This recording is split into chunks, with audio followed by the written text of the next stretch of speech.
श्री कृष्ण कहते हैं, कर्म करते जाओ, फल की चिंता मत करो, क्योंकि कर्म ही आपके फल पर निर्भर है। जैसा कर्म करोगे आपको उसका फल अवश्य मिलेगा। अगर आप अच्छा करते हो तो आपको उसका फल अच्छा ही मिलने वाला है। तो आज की कथा हम आरंभ करते हैं।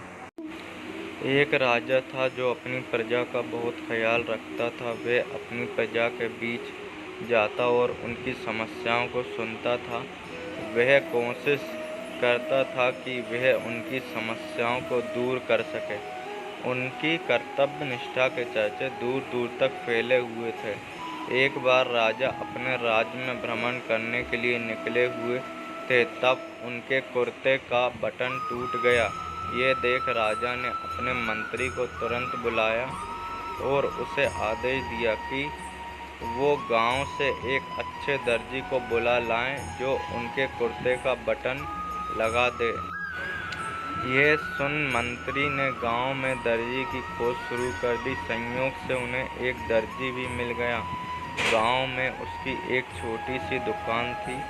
उस दर्जी को जल्दी ही राजा के पास लाया गया। उस दर्जी से राजा ने कहा कि क्या वो उनके कुर्ते का बटन सिल सकता है। दर्जी ने कहा कि यह तो बड़ा ही आसान काम है।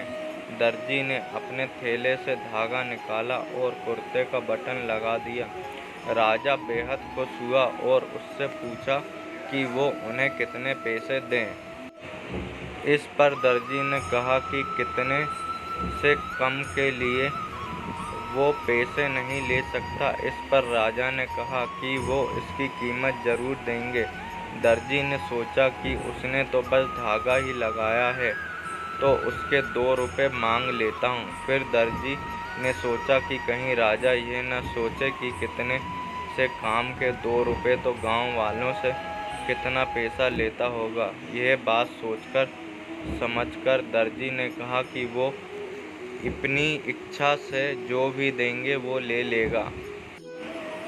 यह सुनकर राजा ने अपनी हैसियत के मुताबिक उसे 2 गांव देने का फैसला किया। राजा ने कहा कि कहीं समाज में उसका रुतबा छोटा न हो जाए, इसलिए उसने यह आदेश दिया। दर्जी ने मन में सोचा कि कहाँ तो वो 2 रुपये मांग रहा था और वहाँ वो 2 गांव मालिक बन गया।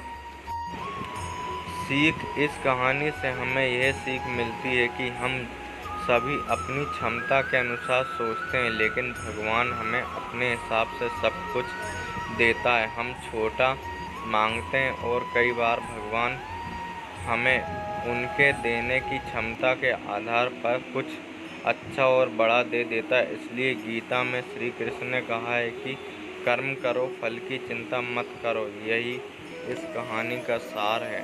बोलिए कृष्ण भगवान की जय। राधे राधे।